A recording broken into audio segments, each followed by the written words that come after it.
In a world where medical complexities are rife, it can be hard for some conditions to receive the exposure that it deserves.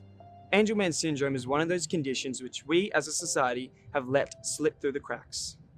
Do you know what Angelman syndrome is? Angelman syndrome. No, Mhm. I never heard of that before. Angelman syndrome. No, I can't say I do. I've never heard of Angelman syndrome. Joel and Connor live with Angelman syndrome. This chromosomal disorder robs them of speech, balance, and sleep. Despite their challenges, they are some of the happiest boys you could ever meet. The burden and joy of caring for them falls on their incredible mothers, Fiona Lorden and Lysandra Callahan. When did you begin to suspect that your son may have had a condition?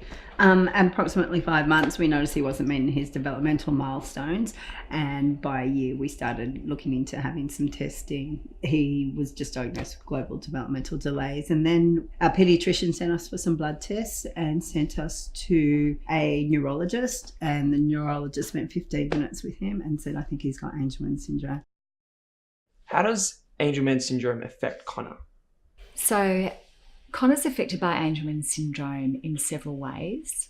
Obviously, Connor can't talk. That is a big thing that occurs with people with Angelman syndrome. He uses what's called an assisted augmented communication device. Angelman syndrome can come with a very severe sleep disorder. So that's really affected Connor at various times in his life, and so sleep management continues to be a real issue. Having Joel has had some huge impacts on my life, both emotionally and financially. I had a wonderful job in WA, and I actually had to give that up because he was in hospital so much. He had significant health problems on and off, and I just wasn't able to maintain that job. I had to move over from WA to Queensland to get the family support that I needed, and I had to sell my house in WA at a loss. Do you believe the condition gets the recognition it deserves? A lot of people, you walk into a hospital or anywhere and they don't know what it is, and they have to do a quick Google search, or you have to be their encyclopedia for them. So it definitely doesn't get the recognition, I believe. So we believe that there are possibly 1,000 hidden angels in the community, and we're really keen for people to have access to accurate diagnosis.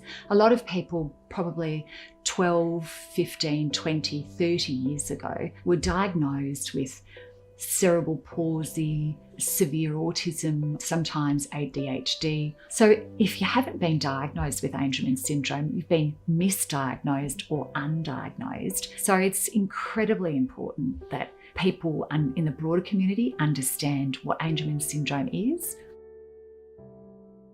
Other ways that Angelman syndrome affects Connor are in the positive, and that is that despite those challenges, Connor has a fantastic personality.